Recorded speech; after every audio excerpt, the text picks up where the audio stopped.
My name is Tommy Frank. I'm the Executive Director here at the Lake Wales Arts Council. Over the last 50 plus years, we've had an incredible number of people who've contributed their time, talents, and energy into making the Arts Council what it is. With our Legacy Voices video series, we wanted to be able to capture them on film so that we can have this great record of how they have passionately added to the content and the character of the Arts Council in the time that we have had them here with us.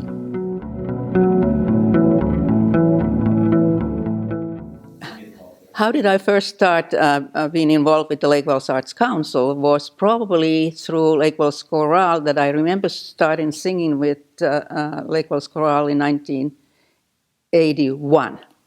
And I lived in Frostproof those days.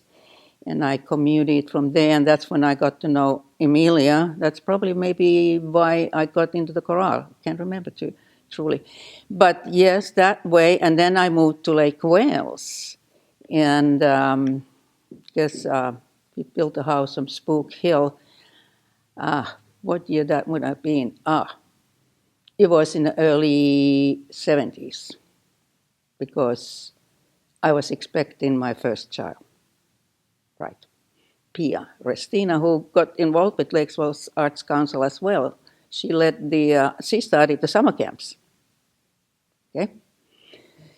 So that's how I got involved and being then employed by Bachtower Gardens, and our ties with Bachtower Gardens are very strong because the programs that we had at Pinewood, the music programs, we had there already when I started working and being involved. Actually, probably that's how I got involved because I started going those programs at Pinewood, music programs.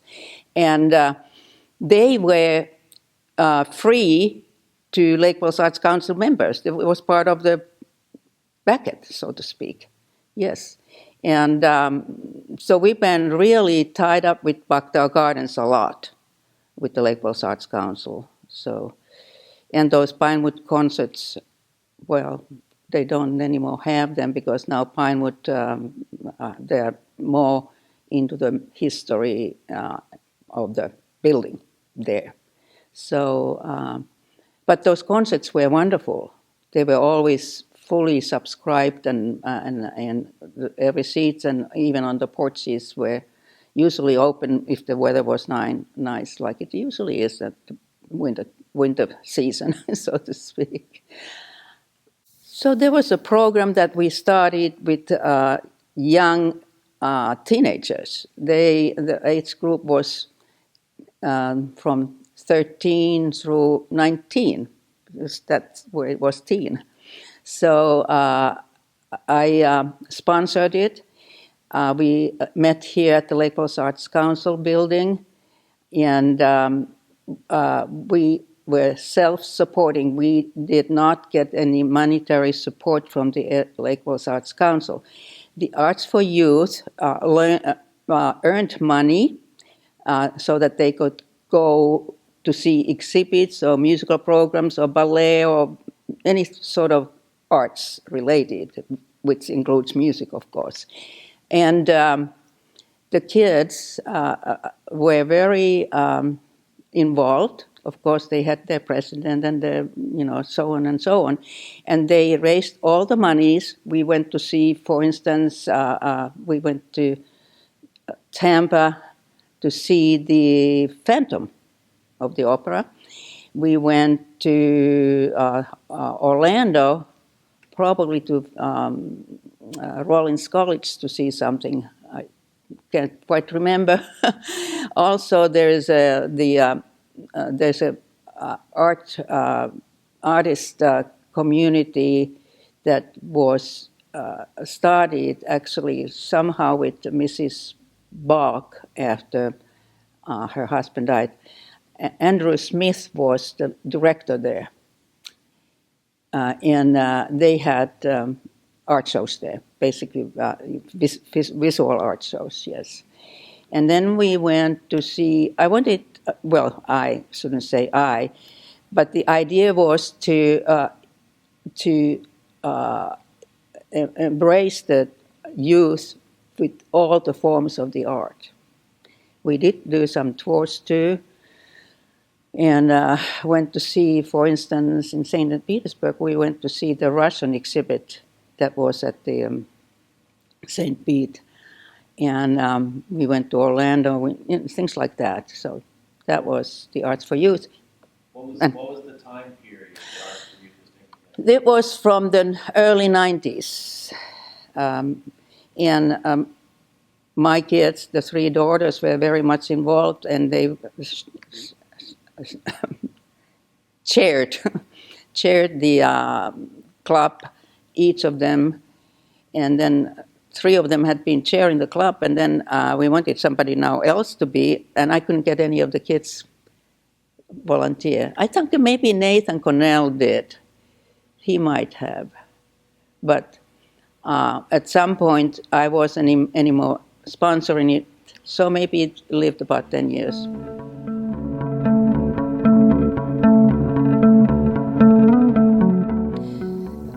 The way I got invited and involved with the Lake Wales Arts Council was our very well-known Lake Wales sponsor, Mary Combs. And she invited me, and also Larry Berry. His wife had been doing a program for children. This was, I think, like a beginning of involving children, any ages of children. And at the, I guess it was here because we didn't have any other place to be. Although we had programs at the Lake Wales High School before we purchased this building. Yes, Mary Combs had invited me to be in the committee that was choosing the programs. And that was interesting because she was the one that connected.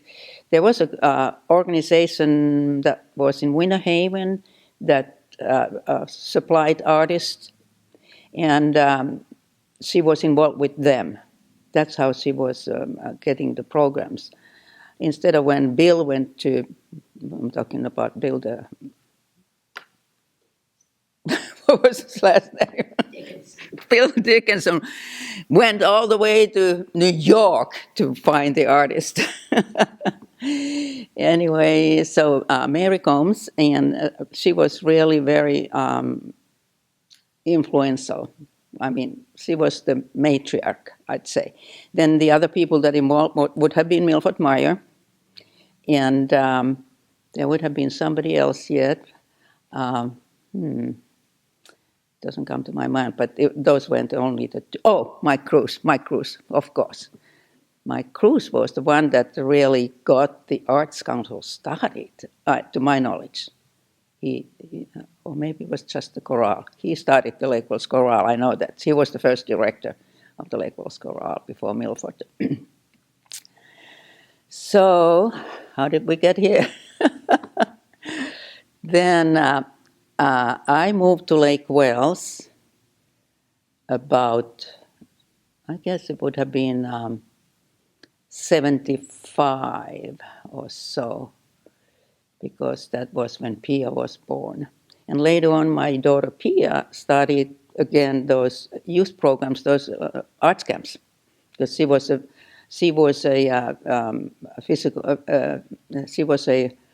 artist.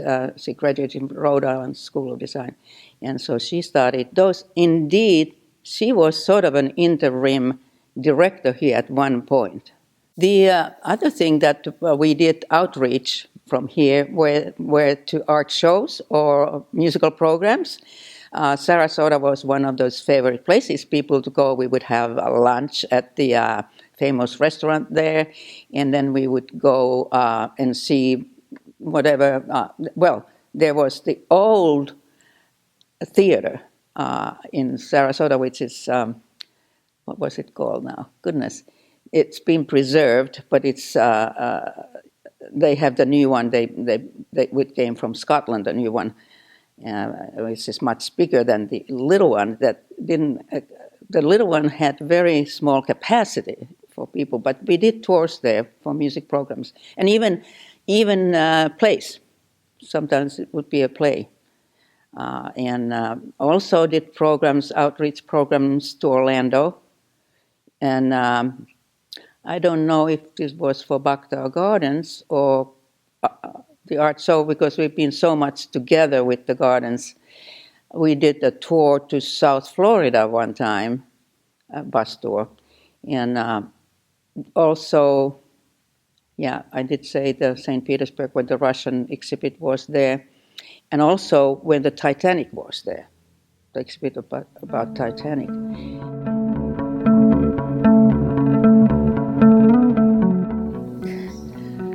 Okay, the art show. And this part of my life was in the 2000 and it probably started 2012, and then 2013 and 14 I was the chairman of the Lake Wales Art Show. And we did a lot of new things because we had moved into the 20th century, so to speak. And for instance, we used to get slides from the artist. Well, that was no more. I said, now we can get them on, I guess they came on a disc. I think they were like a disc, so we could just look at the disc.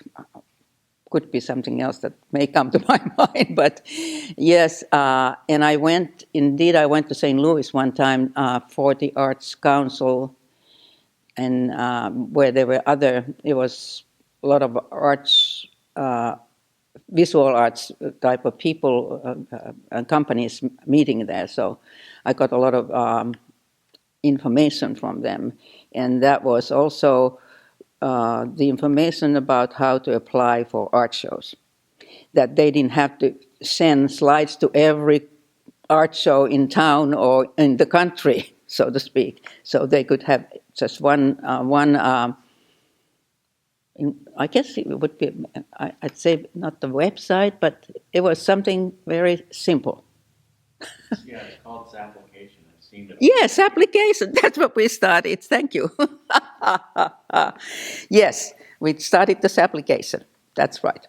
And because before that, we would have the committee sitting and going through everybody's slides one by one.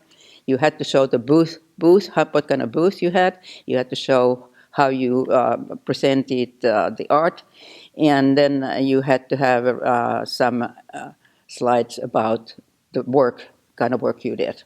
So that application was wonderful. And then we also went into having two judges instead of one judge. And the two judges would start from different point of the art show. They would never go together. And then we also had what we call it judge's assistant, which of course was an assistant. The judge was just making sure that judge only spent 1 minute there, because then judge left the card there. 1 minute, your judge's assistant said, "Got to move." So it was more equal to every artist. So you didn't spend extra time with somebody that you really liked, or little time with somebody that you didn't like as much. So I think that was a good thing. And also, I take the honor of coining the arts art PQ for the before the art show starting for the artists and the members. So the art PQ, and then afterwards, for a while, we were giving the rewards at here in this art center, I think.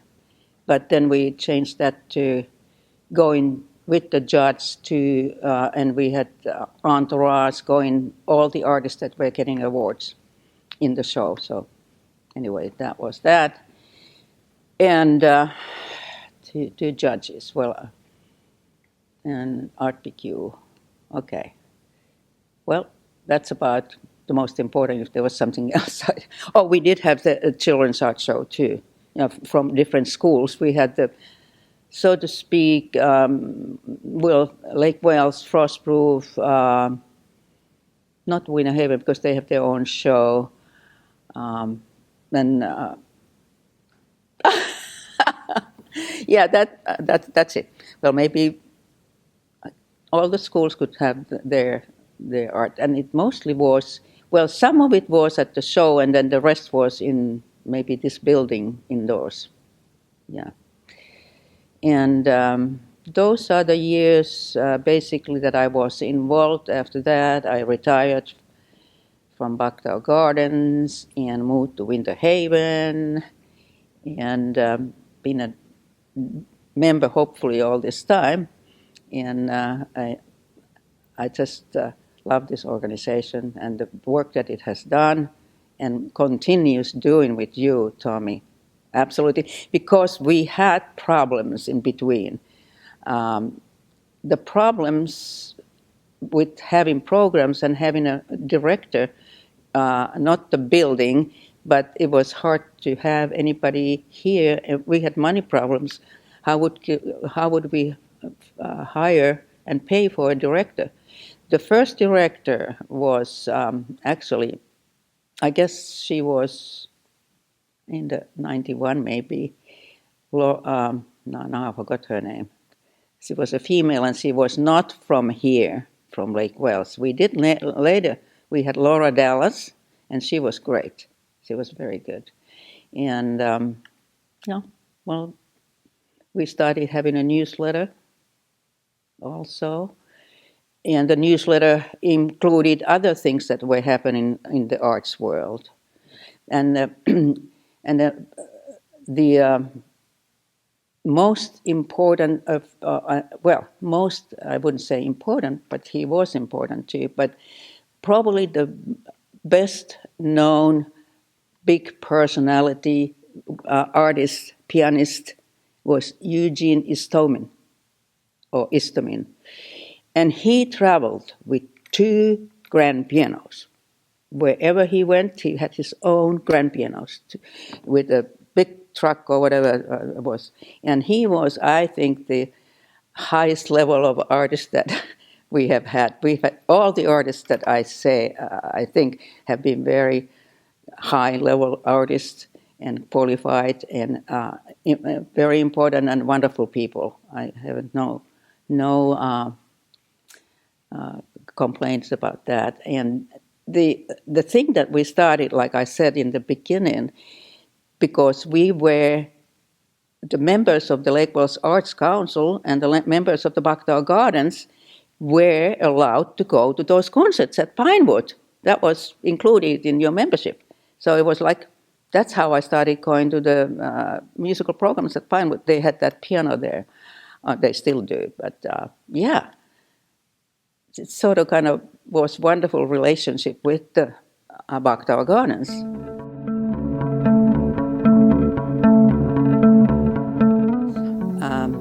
My children and even my grandchildren have been influenced for the arts, and it started from this arts council. So granddaughter is a very good artist, painter, and so is my daughter. Michaela is a very good artist as well, plus she has a very good voice, and her daughter is the one that is the Jenny Lind. And then my youngest daughter, who is here in Polk County, and her daughter plays brass instruments, 2 brass instruments in her school band. So this all is due that they were brought up with the arts. How would they otherwise get involved? So it's very important that we have our children and even continue with our grandchildren, encouraging them to be involved with the arts. Thank you.